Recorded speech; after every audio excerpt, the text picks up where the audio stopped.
तुम्हाला माहिती आहे का एका वर्षामध्ये किती दिवस असतात? 365. आणि लीप वर्ष असलं तर 366 दिवस असतात ना.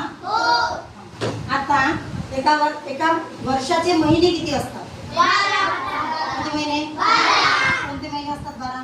जानेवारी, फेब्रुवारी, मार्च, एप्रिल, मे, जून, जुलै, ऑगस्ट, सप्टेंबर, ऑक्टोबर, नोव्हेंबर, डिसेंबर. आता मला सांगा एका महिन्याचे आठवडे किती? 7. एका महिन्यामध्ये किती आठवडे असतात? 7. विचारत काय मी एका महिन्याचे आठवडे किती? 2. हा महिना आहे की नाही? 1 2 3 4 किती आठवडे असतात? 4 आठवडे असतात. बरोबर आहे. मग एका वर्षामध्ये आठवडे किती? 52. किती? 52 आठवडे असतात. कुठं? एका वर्षामध्ये. राहील लक्षात? आणि एका आठवड्यामध्ये किती दिवस असतात? 7. एका आठवड्यात बघा सोमवार पासून जसं रविवार पासून शनिवार पर्यंत किती दिवस आहे? 7 दिवस आहेत ना. 7. आणि महिन्याला पूर्ण एका महिन्याला आठवडे किती? 4. आणि आठवड्याला किती दिवस? 7. एका आठवड्याला किती दिवस? 7 दिवस असतात. तर मला सांगा साधे दिवस किती असतात पूर्ण वर्षाचे? दिवस पूर्ण वर्षात किती दिवस असतात? 365. आणि जर लीप वर्ष आला तर किती दिवस? 366 दिवस असतात ना. मग मला सांगा जानेवारी महिन्यामध्ये असं हात करा सगळ्यांनी. हे जे याला डोंगर म्हणायचं. काय म्हणायचं? डोंगर. आणि हे जे मध्ये आहे याला दरी म्हणायची. काय म्हणायची? दरी. हे मधातली दरी. दरी हा डोंगर. डोंगर उंच असते ना. दरी खोल असते ना. इथून चालू करायचं. म्हणा जानेवारी, फेब्रुवारी, मार्च, एप्रिल, मे, जून, जुलै, ऑगस्ट कुठून मला जमा? ऑगस्ट, सप्टेंबर, ऑक्टोबर, नोव्हेंबर आणि डिसेंबर. जे दरीवर येतात. दरी म्हणजे उंच भाग. बरोबर आहे. किती दिवस असतात? 31 दिवस. मग जानेवारी इथं दरीवर आला तर किती दिवस असणार? 31 दिवस. लक्षात ठेवण्यासाठी सांगत आहे मी तुम्हाला. आणि दरीमध्ये फेब्रुवारी गेला. फेब्रुवारीचे दिवस किती? 28 किंवा 29. जर लीप वर्ष असलं तर महिना कितीचा असेल? लीप वर्ष असलं तर किती? 29. आणि 28 चा जर असला तर फेब्रुवारी महिना सामान्य वर्ष. कोणता वर्ष? सामान्य वर्ष. बरोबर आहे. समजलं? हे ट्रिक समजली आता? मग जानेवारीचे किती दिवस? फेब्रुवारीचे मार्च, एप्रिल, मे, जून, जुलै, ऑगस्ट, सप्टेंबर, ऑक्टोबर, नोव्हेंबर, डिसेंबर. राहील लक्षात? जे वर येतील ते किती दिवस असतील? 31. आणि जे दरीमध्ये येतील त्याचे किती दिवस असणार? 30. आणि जर फेब्रुवारी महिना असला तर 28 किंवा 29. लीप वर्ष कशाला म्हणतात माहिती आहे का तुम्हाला? सांगा. फेब्रुवारी महिन्यात एक दिवस जास्त असला तो. पण कसं ओळखाल तुम्ही लीप वर्ष? 4 लागते. कोणाला? जे कोणतं वर्ष आहे त्या संख्येला नाही का 4 ने भागावं लागते. लीप वर्ष आहे तर नाही. म्हणजे काय करावं लागते लीप वर्षासाठी आपल्याला? भागावं लागते. म्हणजे ज्या वर्षाच्या संख्येला 4 ने पूर्णपणे भाग जातो. आता कोणता वर्ष सुरू आहे? वर्ष 2026. या 2026 ला 4 ने पूर्ण भाग जाते का? नाही. बघा 4 1 चा 4 5 चा आता 26 मध्ये जाते का बघा 4 6 चा उरले किती 24 2 उरले किती उरले 2 पूर्ण भाग जात आहे का लीप वर्ष आहे का या वर्षी फेब्रुवारी महिना किती तारखेचा होता म्हणजे सामान्य वर्ष होता कोणता वर्ष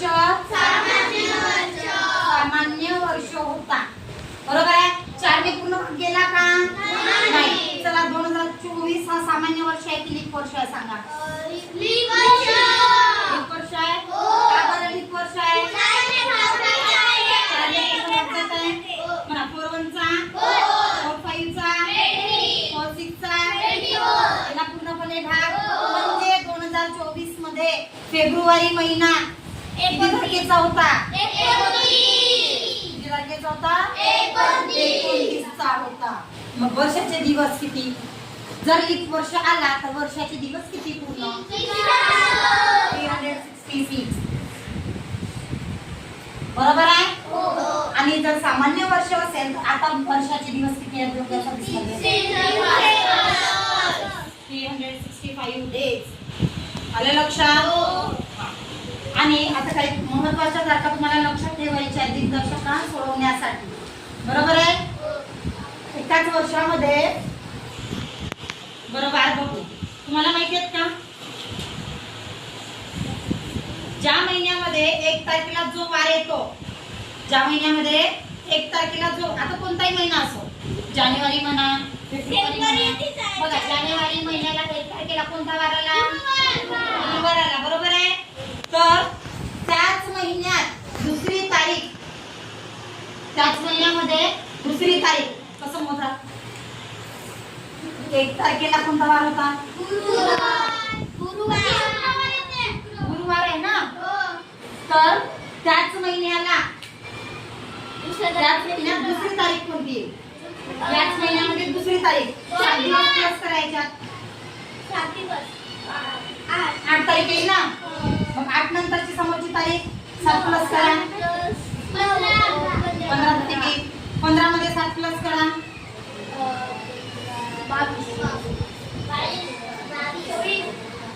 22 तारीख येईल 22 मध्ये 7 प्लस करा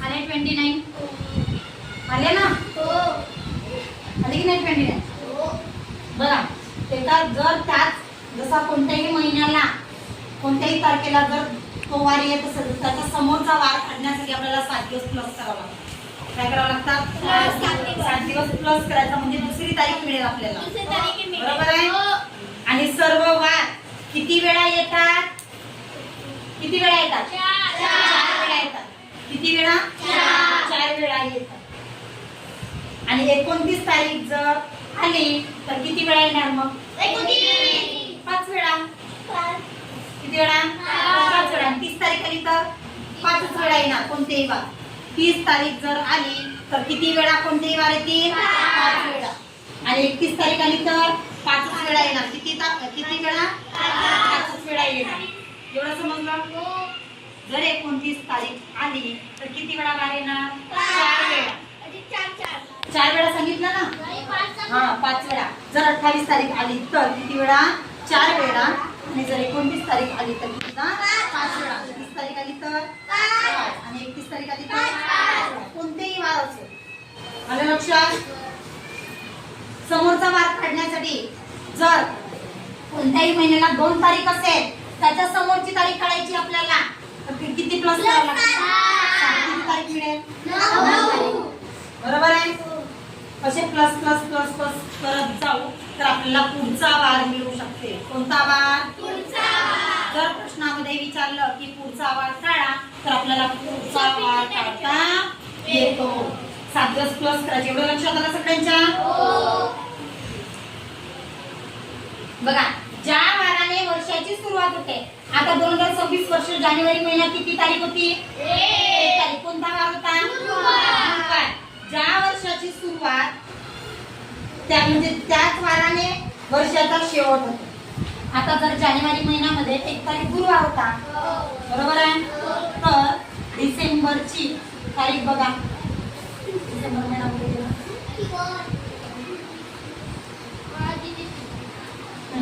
बघा कॅलेंडर दिसतंय सगळ्यांना. डिसेंबरचे शेवट किती तारखेने होत आहे रे? आला गुरुवार. म्हणजे ज्या वर्षाची सुरुवात 1 तारीख, जसं ज्या वर्षाची सुरुवात ज्या वाराने होत आहे 1 तारीख, जर जानेवारी महिन्याची 1 तारीख ही गुरुवार येत असेल तर त्या वर्षाचा शेवट सुद्धा गुरुवारनेच होतो, बरोबर आहे. जर 1 तारीख जर सोमवार आला असेल तर वर्षाची शेवटची तारीख किती असेल? सोमवारच असेल. एवढं क्लिअर आहे? सगळ्यांना समजलं? आलं ना. डिसेंबर महिना 31 तारखेचा गुरुवार आणि जानेवारी महिन्यामध्ये 1 तारखेचा सुरुवात कुठून झाली? गुरुवार. मग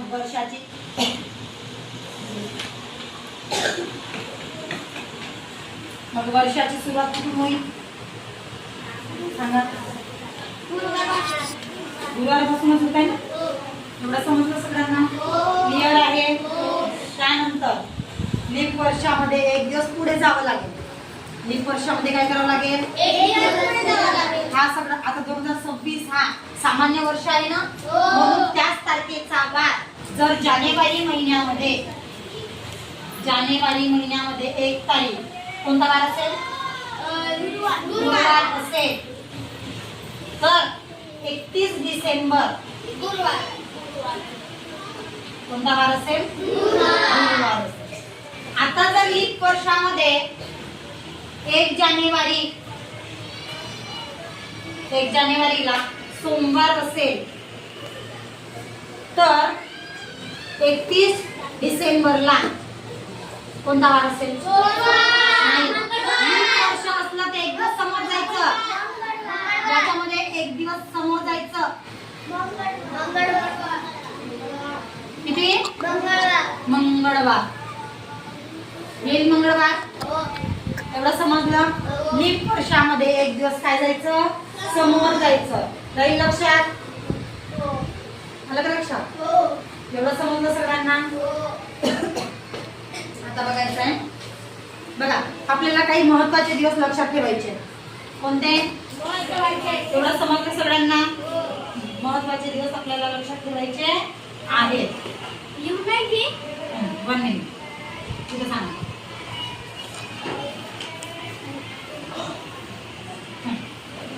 आपल्याला तुम्हाला माहिती आहे महाराष्ट्र दिन कधी असतो? कधी असतो? 1 मे. काय करतो महाराष्ट्र दिना दिवशी? महाराष्ट्र राज्याची निर्मिती केव्हा झाली? 1 मे 1907. झेंडावंदन करतो की नाही शाळेत? करतो ना. 1 मे ला काय असते तुमचं? रिझल्ट. काय असते? रिझल्ट असते ना. चला एका वर्षामध्ये महाराष्ट्र दिन 1 मे ला असतो. त्याची फ्री काय आहे? फ्रीक. लक्षात ठेवायची तुम्हाला. तेव्हा सगळ्यांनी साधी म्हणा. साधी, बाबी, धोबीशी. म्हणजे एकाच वारी येतात सगळे. कोणत्या वारी येतात? एकाच वारी येतात. 5 डिसेंबर कोणत्या तारीख येतील? 5 डिसेंबर. काय असतो 5 डिसेंबरला? 5 डिसेंबरला काय असतं सांगा? सांगा लवकर. 5 डिसेंबरला त्यानंतर आहे 15 ऑगस्ट.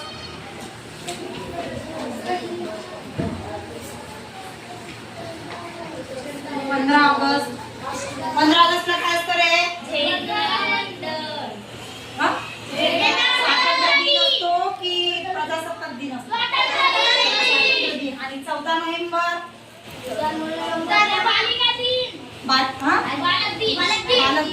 बालक दिन म्हणून साजरा करतो ना 14 नोव्हेंबर. प्रत्येक वर्षी आपण साजरा करतो की नाही? हा.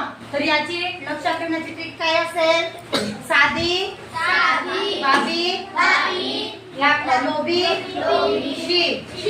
लक्षात म्हणजे साधी बाबी लोभीशी म्हणजे एकाच वारी येणारे वार आहे ते.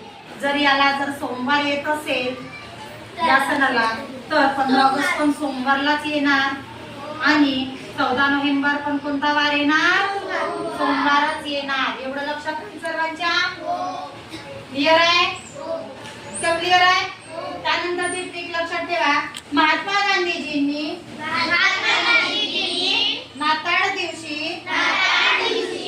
नाताळच्या दिवशी कामगारांना भेटावे. महात्मा गांधीजींनी नाताळच्या दिवशी महात्मा गांधीजींना भेटावे. आता 1 मे रोजी काय असेल सांगा? महाराष्ट्र दिन असते. 25 डिसेंबर क्रिसमस डे. बरोबर आहे? असते ना? म्हणून लक्षात ठेवा. नाताळ कधी असतो मग? आपण सेलिब्रेट केला होता नाताळ. क्रिसमस डे आपण सेलिब्रेट केला होता शाळेत. सॅन्टा क्लॉज केला होता ना? कोण म्हणलं होतं सांगा?